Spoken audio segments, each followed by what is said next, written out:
അമ്മ മാതാവിനും തിരുകുമാരനും 1000 നന്ദി. ഞാനും എൻ്റെ ഹസ്ബൻഡും തിരുകുടുംബ ദേവാലയം നസറത്ത് ഫോർട്ട് കൊച്ചിയിൽ നിന്ന് വരുന്നു. എൻ്റെ അനിയത്തി സാന്റക്രൂസ് ബസിലിക്ക ദേവാലയത്തിൽ നിന്ന് വരുന്നു. ഈ കഴിഞ്ഞ 2025 ജൂൺ 12 എൻ്റെ ഹസ്ബൻഡിന് ഹെപ്പറ്റൈറ്റിസ് എ സ്ഥിരീകരിച്ചായിരുന്നു. ബിലിറൂബിൻ്റെ കൗണ്ട് വളരെയധികം കൂടുതലായിരുന്നു, 52 ആയിരുന്നു. 2 ആശുപത്രിയിൽ ഞങ്ങൾ കൊണ്ടുപോയെങ്കിലും 2 ആശുപത്രി തന്നെ അവിടെയുള്ള ഡോക്ടേഴ്സ് കൈയൊഴിഞ്ഞ് പിന്നീട് എറണാകുളത്തുള്ളൊരു ഹോസ്പിറ്റലിൽ കൊണ്ടുപോകേണ്ടി വന്നു.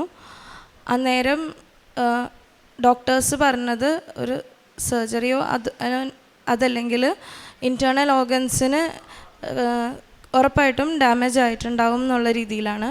പക്ഷേ മാതാവിനെ വിശ്വസിച്ച് പ്രാർത്ഥിച്ച് പിന്നെ എൻ്റെ ഒരു സ്റ്റുഡൻറ്റ്, ഞാനൊരു അധ്യാപികയാണ്, എൻ്റെ ഒരു സ്റ്റുഡൻറ്റിൻ്റെ അമ്മ വഴി കൃപാസന അമ്മയുടെ തൈലം അവർ കൊണ്ടുവന്ന് പൂശി പ്രാർത്ഥിച്ചതിന് ശേഷമാണ് അദ്ദേഹത്തിന് ഒത്തിരി മാറ്റമുണ്ടായി. ഒരാഴ്ച കൊണ്ട് തന്നെ 52 നിന്നും ICUവിലുണ്ടായിരുന്ന എൻ്റെ ഹസ്ബൻഡ് 3 ദിവസത്തിനുള്ളിൽ പുറത്ത് വരികയും 52 ബിലിറൂബിൻ കൗണ്ട് ഉണ്ടായിരുന്നത് 35 വന്ന് പിന്നീട് അങ്ങോട്ട് ഓരോ പ്രാവശ്യവും ഡോക്ടേഴ്സ് ചെക്ക് ചെയ്യുമ്പോൾ അത്ഭുതം എന്ന് പറയുന്നത് പോലെ 32, 28 അങ്ങനെ മാതാവിൻ്റെ അനുഗ്രഹത്താൽ ഹെപ്പറ്റൈറ്റിസ് എ സെപ്റ്റംബറിനുള്ളിൽ പൂർണ്ണമായി സുഖപ്പെട്ടു. ഇത് ഞങ്ങൾക്ക് ശരിക്കും പറഞ്ഞാൽ തിരികെ ഒരു പുതിയ ജീവിതം അദ്ദേഹത്തിന് നൽകി മാതാവ് ഞങ്ങളെ അനുഗ്രഹിച്ചതാണ്. കാരണം ആ ജൂൺ 12 ഞങ്ങൾ ഹോസ്പിറ്റലിൽ പോകുമ്പോൾ തിരികെ അദ്ദേഹത്തെ കിട്ടുമെന്ന് പ്രതീക്ഷിച്ച് പോയതല്ല. പക്ഷേ മാതാവിൻ്റെ ഒരു അനുഗ്രഹം കൊണ്ട് മാത്രമാണ് ഞങ്ങൾക്ക് തിരികെ ഒരു വിധ സർജറിയോ മറ്റ് ഒരു പ്രശ്നവും ഇല്ലാണ്ട് തിരികെ ഇതുപോലെ വന്നു നിന്ന് സാക്ഷ്യം പറയാൻ വേണ്ടി പറ്റിയത്. ഇതിനിടയിൽ എൻ്റെ അനിയത്തി പുള്ളിക്കാരത്തിക്കും ഹെപ്പറ്റൈറ്റിസ് എ പിടിപെട്ട്, പക്ഷേ മാതാവിൻ്റെ അനുഗ്രഹത്താൽ പൂർണ്ണമായി സുഖപ്പെട്ട് ഇപ്പോൾ എൻ്റെ കൂടെ ഇവിടെയുണ്ട്. പിന്നെ ഒക്ടോബർ മാസത്തിൽ എൻ്റെ അനിയത്തി കുർബാനയ്ക്ക് പോകാൻ വേണ്ടി ഒരു ദിവസം ഇറങ്ങിയപ്പോഴേക്കും ഒരു ചെറിയ ആക്സിഡൻറ്റ് സംഭവിച്ചു. ഞങ്ങൾ ഓടിച്ചെല്ലുമ്പോഴേക്കും ഇടത് കൈ ഡിസ്ലൊക്കേറ്റ് ആയിട്ട് ഈ ഈ ഭാഗം ഇങ്ങനെ കയറി മേലോട്ട് പോകണമായിരുന്നു. അപ്പോൾ എത്രയും പെട്ടെന്ന് ഹോസ്പിറ്റലിൽ റഷ് ചെയ്തപ്പോഴേക്കും അവർ കൺഫേം ചെയ്ത് പറഞ്ഞത് ഇടത് കൈ ഡിസ്ലൊക്കേഷനായി, ഇനി ഫ്രാക്ചർ ഉണ്ടോ എന്ന് ഉറപ്പ് വരുത്തണമെന്നാണ്. അതിനുവേണ്ടി ടെസ്റ്റ് എടുത്തപ്പോഴേക്കും എൻ്റെ അനിയത്തി കരഞ്ഞുകൊണ്ട് മാതാവിനോട് പറഞ്ഞു, അമ്മേ ഞാൻ കുർബാനയ്ക്ക് പോകാൻ വേണ്ടി ഇറങ്ങിയതാണ്, അമ്മ തന്നെ എനിക്ക് ഈ വേദന ഇപ്പം തന്നെ സഹിക്കാൻ പറ്റുന്നില്ല, ഈ വേദന ഇനി മാറ്റിത്തരണം, അതുമാത്രമല്ല ഡിസ്ലൊക്കേഷനും അമ്മ തന്നെ മാറ്റിത്തന്ന് അനുഗ്രഹിക്കണമെന്ന് പറഞ്ഞു. അതിൻ്റെ ഒരു അത്ഭുതം എന്ന് പറയുന്നത് പോലെ തന്നെ എക്സ്റേ എടുത്തപ്പോഴേക്കും ഡോക്ടർ തന്നെ അത്ഭുതപ്പെട്ട് തിരികെ പറഞ്ഞൊരു കാര്യം എന്താണെന്ന് വെച്ചാൽ ഫ്രാക്ചറും ഇല്ല, ഡിസ്ലൊക്കേറ്റ് ആയ ഇടത് കൈ താനേ വന്നിട്ട് തിരികെ നോർമൽ പൊസിഷനിലേക്ക് വന്നു എന്നാണ്. അത് ഞങ്ങൾക്ക് ഒത്തിരി അത്ഭുതമായി തന്നെ തോന്നിയൊരു കാര്യമാണ്. കാരണം ഞങ്ങളുടെ കണ്ണു മുന്നിലാണ് ഈ കൈ മടങ്ങി മേലോട്ട് കയറിപ്പോകുന്നത് ഞങ്ങൾ കണ്ടത്. സോ അത് മാതാവിൻ്റെ ഞങ്ങൾ പൂർണ്ണമായി വിശ്വസിക്കുന്ന ഒരു വലിയ അത്ഭുതമായി ഞങ്ങൾ കാണുന്നു. പിന്നെ ഇതുകൂടാതെ ലൈസൻസും അവൾ അപേക്ഷിച്ചിട്ടുണ്ടായിരുന്നു. വളരെ ഷോർട്ടായ ഒരു പീരീഡിലാണ് അവൾ ലൈസൻസിന് വേണ്ടി അപേക്ഷിച്ചത്. ടെസ്റ്റിന് പോകുന്ന അന്ന് കൂടി കാലത്ത് പ്രാക്ടീസ് ചെയ്തപ്പോൾ അവൾക്ക് കറക്റ്റായി പെർഫോം ചെയ്യാൻ പറ്റിയില്ല. പക്ഷേ മാതാവിനെ മാത്രം വിശ്വസിച്ചും ഇവിടെ അച്ഛൻ എപ്പോഴും ഡെയിലിയും പറയുന്നത് പോലെ not by merit but by grace എന്ന് പറയുന്നത് പോലെ തന്നെ അവളത് വിശ്വസിച്ച് മാതാവിനെയും വിശ്വസിച്ച് അവിടെ ചെന്ന് പ്രാർത്ഥിച്ച് എടുത്തതും വണ്ടി നല്ല രീതിയിൽ അവൾക്ക് പെർഫോം ചെയ്യാൻ പറ്റി, ഓടിച്ചു, ടെസ്റ്റ് ക്ലിയർ ചെയ്തു. തിരികെ വീട്ടിൽ വന്നപ്പോഴും മാതാവിൻ്റെ അത്ഭുതം പോലെ തന്നെ മുല്ലപ്പൂവിൻ്റെ മണം ഞങ്ങൾക്ക് വീട്ടിൽ അനുഭവപ്പെട്ടു. പിന്നെ ഈ ഹെപ്പറ്റൈറ്റിസ് എ കഴിഞ്ഞ് ഞങ്ങളിവിടെ ആദ്യമായിട്ട് വന്നപ്പോൾ ഞങ്ങൾക്ക് ഈ പടി കയറി വന്നപ്പോൾ തന്നെ ഞങ്ങളുടെ കൂടെ ഉണ്ടായിരുന്ന അമ്മച്ചിക്കോ മറ്റാർക്കോ വന്നിട്ട് മുല്ലപ്പൂവിൻ്റെ മണം കിട്ടിയില്ല. എനിക്കും എൻ്റെ അനിയത്തിക്കും നല്ല രീതിയിൽ ഞങ്ങൾ നടക്കുന്ന പാതയിലെല്ലാം മുല്ലപ്പൂവിൻ്റെ മണം ഞങ്ങൾക്ക് ഒത്തിരി നല്ല രീതിയിൽ അനുഭവപ്പെട്ടു. അതും ഞങ്ങൾ പൂർണ്ണമായി വിശ്വസിക്കുന്നു. കാരണം ഞങ്ങളുടെ കൂടെ മാതാവ് ഉണ്ടായിരുന്നു, ഞങ്ങളെ വഴി നടത്തി ഓരോന്നും കറക്റ്റായി അതുവരെയും ചെയ്തു തന്ന് ഇവിടെ കൊണ്ടുവന്ന് നിർത്തിയത് ഞങ്ങളുടെ അമ്മയാണെന്ന് ഞങ്ങൾ പൂർണ്ണമായി വിശ്വസിക്കുന്നു. തിരുകുമാരനും ഞങ്ങളുടെ മാതാവും ചെയ്തു തന്ന അനുഗ്രഹങ്ങൾക്ക് 1000 നന്ദി. Thank you. കാരുണ്യ പ്രവർത്തനമായി ഞാനൊരു അധ്യാപികയാണ്. അപ്പോൾ എൻ്റെ ചുറ്റുപാടിലുള്ള കുട്ടികൾക്ക് ധനസഹായം പഠിക്കുന്നതിനും മറ്റു വിഷയങ്ങൾക്കുമായിട്ടുള്ള ധനസഹായമായിട്ട് ഞാനും എൻ്റെ അനിയത്തിയും ചെയ്തു വരുന്നുണ്ട് ഒരു സഹായം. പിന്നെ അതുകൂടാണ്ട് ഞങ്ങളുടെ അപ്പച്ചൻ ഹോസ്പിറ്റലിൽ പോയപ്പോഴേക്കും ഒത്തിരി കഷ്ടപ്പെട്ടു കാശിനായിട്ടും എല്ലാം. അപ്പോൾ അതുപോലെ ധനസഹായം ആവശ്യപ്പെട്ട് വരുന്ന ഓരോരുത്തർക്കും രോഗികൾക്കുമായി വൃദ്ധജനങ്ങൾക്കുമായിട്ട് ഞങ്ങളൊരു തുക എല്ലാ മാസവും കരുതി വെച്ച് അവർക്ക് വേണ്ടി ചെയ്തു കൊടുക്കാറുണ്ട്. ഇതുകൂടാണ്ട് ഭക്ഷ്യവസ്തുക്കൾ വാങ്ങി അത്യാവശ്യമുള്ള ആൾക്കാരെ കണ്ടുപിടിച്ച് അവർക്ക് നൽകി പോരുന്നു.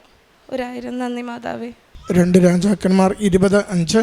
ഞാൻ നിൻ്റെ കണ്ണീർ കാണുകയും പ്രാർത്ഥന കേൾക്കുകയും ചെയ്തിരിക്കുന്നു. ഞാൻ നിന്നെ സുഖപ്പെടുത്തും. 3-ാം ദിവസം നീ കർത്താവിൻ്റെ ആലയത്തിലേക്ക് പോകും. മരിയ മെൻസി എന്ന ഈ മകളും കുടുംബവും കൃപാസന മാതാവിൻ്റെ തിരുനടയിൽ നിറഞ്ഞ കണ്ണുകളോടെ വലിയൊരു നന്ദി ജീവിതസാക്ഷ്യം സമർപ്പിക്കുകയാണ്. മകൾ സൂചിപ്പിച്ചു, ജീവിത പങ്കാളിക്ക് ഹെപ്പറ്റൈറ്റിസ് എ എന്ന അസുഖം വരികയും ബിലിറൂബിൻ 52 വരെ ഉയരുകയും ചെയ്തു. നമ്മുടെ രക്തത്തിൽ സാധാരണ അത് കാണേണ്ട അളവ് നോർമൽ റേഞ്ച് എന്ന് പറയുന്നത് 0.1 മുതൽ 1.2 വരെയാണ്. അതാണ് നോർമൽ റേഞ്ച്. അത് 52 വരെ എത്തി എന്നതിൻ്റെ അർത്ഥം ആന്തരിക അവയവങ്ങൾ, പ്രത്യേകിച്ച് കരൾ, പൂർണ്ണമായും അത് ദോഷകരമായി ബാധിച്ചു. അതിൻ്റെ പ്രവർത്തനങ്ങൾ അത് ഏതാണ്ടൊക്കെ തീരാറായി, മുന്നോട്ടുള്ള ജീവിതം തന്നെ തീർന്നു എന്നൊക്കെ അർത്ഥങ്ങൾ അതിനുണ്ട്. നമ്മളത് പരിശോധിച്ചാൽ മനസ്സിലാവും. ബിലിറുബിൻ 52 എന്ന് പറയുന്നത് ഒട്ടും നിസ്സാര വിഷയമല്ല. അതുകൊണ്ട് തന്നെ അത് തിരികെ സാധാരണ ജീവിതത്തിലേക്ക് വന്നത് അമ്മ മാതാവിൻ്റെ വലിയ ഇടപെടൽ കൊണ്ട് കുടുംബത്തിന് അനുഗ്രഹമായി എന്ന് അവർ സാക്ഷ്യപ്പെടുത്തുകയാണ്. ഇത് സാക്ഷ്യത്തിൻ്റെ പ്രത്യേകത, ഇവർ അന്ന് ഉടമ്പടി എടുത്ത കുടുംബമല്ല. അമ്മ മാതാവിനെക്കുറിച്ച് കേട്ടറിവുണ്ടെങ്കിലും വന്ന് പരിചയമോ പ്രാർത്ഥിച്ച് പരിചയമോ ഒന്നുമില്ല. അത് സ്കൂളിൽ പഠിക്കുന്ന ഒരു കുട്ടിയുടെ അമ്മയാണ് ആ സമയത്തോടി ആശുപത്രിയിൽ വന്നുകൊണ്ട് ഇത്ര ഗുരുതരാവസ്ഥയിലുള്ള രോഗിയുടെ അരികിൽ ഉടമ്പടി തൈലം പൂശി പ്രാർത്ഥിക്കുന്നതും ആ നിമിഷം വരെ യാതൊരു തരത്തിലും ബിലിറൂബിൻ കുറയാതിരുന്നത് തൈലം പൂശി പ്രാർത്ഥിച്ച് തുടങ്ങിയതിന് ശേഷം കുറഞ്ഞ് അത് സാധാരണ റേഞ്ചിലേക്ക് വേഗത്തിൽ മാറുന്നത്. ഡോക്ടർമാരും അതുതന്നെയാണ് ഈ കുടുംബത്തോട് പറഞ്ഞത്. ഇത് ആളെ തിരികെ കിട്ടുമെന്ന് യാതൊരു പ്രതീക്ഷയുമില്ലാത്തതാണ്. ഇത് മരുന്നുകൊണ്ട് യാതൊരു പ്രതികരണവുമില്ലാതെ ഒരേ നിലയിൽ തുടർന്നതുമാണ്. ഇത് നിങ്ങളുടെ പ്രാർത്ഥനയുടെ ഫലമായി ദൈവം അനുഗ്രഹിച്ചു എന്ന വിഷയം, അതാണ് ഈ സാക്ഷ്യത്തിൻ്റെ പ്രത്യേകതയും. അത് അതിഗൗരവമുള്ളൊരു വിഷയം. മരണകരമായ അപകടാവസ്ഥയിലേക്ക് മാറിയ ജീവിതം അമ്മ മാതാവ് അമ്മയുടെ പ്രത്യക്ഷീകരണത്തിൻ്റെ കൃപയാൽ അമ്മയിൽ ആശ്രയിച്ച് വിശ്വസിച്ച് പ്രാർത്ഥിച്ചതിൻ്റെ ബലത്തിൽ അമ്മയിൽ അമ്മ മാതാവ് എത്തിയാൽ തിരുക്കുമാരനെ സൗഖ്യപ്പെടുത്തുമെന്ന വിശ്വാസത്തോടെ ഒരു സഹോദരി ഉടമ്പടിയെടുത്തൊരു വ്യക്തി അത്യഷ്ണതയോടുകൂടി ആശുപത്രിയിൽ ചെന്ന് ആ ഉടമ്പടി തൈലം കൈമാറി പൂശി പ്രാർത്ഥിച്ചതിലൂടെ ഒരു ജീവൻ തിരികെ ആരോഗ്യത്തോടെ പൂർണ്ണ ആരോഗ്യത്തോടു കൂടി കിട്ടിയതിനെയാണ് ഈ അൾത്താരയിൽ സാക്ഷ്യപ്പെടുത്തുന്നത്. അതുതന്നെയാണ് അടുത്ത സാക്ഷ്യമായും സൂചിപ്പിക്കുന്നത്. ഉടമ്പടിയെടുത്ത നാളുകളിൽ സഹോദരിക്കുണ്ടായ ഒരു അപകടം, അത് ഡിസ്ലൊക്കേഷൻ കുടുംബം ഒരുമിച്ച് കണ്ടുകൊണ്ടിരിക്കുന്നു. അത് ഫ്രാക്ചറും ഡിസ്ലൊക്കേഷനും ആകല്ലേ എന്ന് പ്രാർത്ഥിച്ച ആശുപത്രിയിൽ ചെന്ന് അതിൻ്റെ ട്രീറ്റ്മെൻറ്റ് എടുക്കുമ്പോൾ അതിൻ്റെ സ്കാനിങ്ങിൽ അതിൻ്റെ എക്സ്റേ റിപ്പോർട്ടിൽ അത് തിരികെ ഇറങ്ങി വന്ന് സാധാരണ പോലെ കൈ ആയി എന്ന് റിപ്പോർട്ട് വരുന്നത്. പ്രിയമുള്ളവരെ, നമുക്ക് നമ്മുടെ പരിധി വിട്ടു പോകുന്നത്, നമ്മുടെ കയ്യിൽ ഒതുങ്ങാതെ തീരുന്നത്, നമുക്കിനി എന്ത് ചെയ്തിട്ടും കാര്യമില്ലെന്ന് മറ്റുള്ളവർ നമ്മളോട് പറയുന്ന വിഷയങ്ങൾ അമ്മയുടെ കരങ്ങളിൽ ഏൽപ്പിച്ചു കൊടുക്കുമ്പോൾ അമ്മ പ്രത്യക്ഷീകരണത്തിൻ്റെ സാക്ഷിയാകുവാൻ വേണ്ടി, ഈ പ്രത്യക്ഷീകരണം സഭ ഏറ്റെടുക്കുവാൻ വേണ്ടി വലിയ വലിയ അടയാളങ്ങളിലൂടെ അനേക മക്കളെ ഈ അൾത്താരയിലേക്ക് ചേർത്തുകൊണ്ടിരിക്കുകയാണ്. നമ്മൾ ഉടമ്പടിയിലായിരിക്കുന്നു എന്നതിൻ്റെ അർത്ഥം പരിശുദ്ധമ്മയുടെ വലിയൊരു സംരക്ഷണ കവചത്തിലേക്ക് നമ്മൾ ഓരോരുത്തരുടെയും ജീവിതം ചേർക്കപ്പെട്ടിരിക്കുന്നു എന്ന് തന്നെയാണ്. നമുക്ക് കൃത്യമായും അമ്മയുടെ ചില അടയാളങ്ങൾ കൈകളിൽ ഏൽപ്പിച്ചു തന്നിട്ടുണ്ട്. നമ്മുടെ കയ്യിലുള്ള ഉടമ്പടി തൈലം, ഉടമ്പടി കാശുരൂപം, ഉടമ്പടി ഉപ്പ് എന്നിവ വിശ്വാസത്തോടെ ഇത് അനുഗ്രഹത്തിന് അടയാളമാകുമെന്ന് കരുതി നാം പ്രയോഗിക്കുകയാണെങ്കിൽ, യേശുവിനെ നാഥനും രക്ഷകനുമായി ഏറ്റുപറഞ്ഞുകൊണ്ട് എവിടെയൊക്കെ നാം ഇത് ഉപയോഗിക്കുന്നുവോ, ആർക്കൊക്കെ നാം ഇത് ഉപയോഗിക്കുന്നുവോ, അവർക്കും ആ ഇടങ്ങളിലും ഇത് അനുഗ്രഹത്തിന് കാരണമാവുകയും തിന്മയുടെ സ്വാധീനങ്ങൾ മാറ്റപ്പെടുന്നതിനും രോഗത്തിൻ്റെ അണുക്കൾ പുറന്തള്ളപ്പെടുന്നതിനും ആരോഗ്യം വീണ്ടെടുക്കപ്പെടുന്നതിനും കാരണമാവുക തന്നെ ചെയ്യും. അതിൻ്റെ സാക്ഷ്യമാണ് ഓരോ മക്കളും നിറകണ്ണുകളുടെ ഈ അൾത്താരയിൽ വന്ന് അമ്മയുടെ സന്നിധിയിൽ നന്ദിയായി അർപ്പിക്കുന്നത്. പ്രിയമുള്ളവരെ, ഉടമ്പടി വിശ്വസിച്ച് ജീവിക്കാം. സ്നേഹത്തോടുകൂടി ഉടമ്പടി വിശ്വസ്തയോടെ മുന്നോട്ട് കൊണ്ടുപോകാം.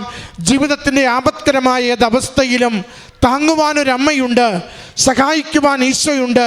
ഈശോയുടെ സംരക്ഷണത്തിൽ മരുന്നുകൊണ്ട് മാറാത്തത് ദൈവശക്തിയാൽ എനിക്കത് അനുഗ്രഹത്തിന് കാരണമാകും, സൗഖ്യത്തിന് കാരണമാകും എന്ന പ്രത്യാശയോടുകൂടി നമ്മുടെ ജീവിതത്തെ അമ്മയുടെ കരങ്ങളിൽ ഏൽപ്പിച്ചു കൊടുക്കാം. ഈ കുടുംബത്തിന് ലഭിച്ച ഈ വലിയ അനുഗ്രഹങ്ങൾക്ക് അമ്മ മാതാവിനും തിരുക്കുമാരനും നന്ദി പറഞ്ഞുകൊണ്ട് കരങ്ങളടിച്ച് ഈ സാക്ഷ്യം നമുക്ക് സമർപ്പിക്കാം. അത്യപൂർവ ദൈവാനുഭവങ്ങൾ ഇനി നിങ്ങൾക്കും സ്വന്തം. ഈ യൂട്യൂബ് ചാനൽ ഇതുവരെ സബ്സ്ക്രൈബ് ചെയ്തിട്ടില്ലെങ്കിൽ ഇപ്പോൾ തന്നെ സബ്സ്ക്രൈബ് ചെയ്യുക. ഈ വീഡിയോ ഇപ്പോൾ തന്നെ നിങ്ങളുടെ സുഹൃത്തുക്കൾക്ക് ഷെയർ ചെയ്തുകൊണ്ട് കർത്താവിൻ്റെ പ്രേക്ഷിതരാകുക.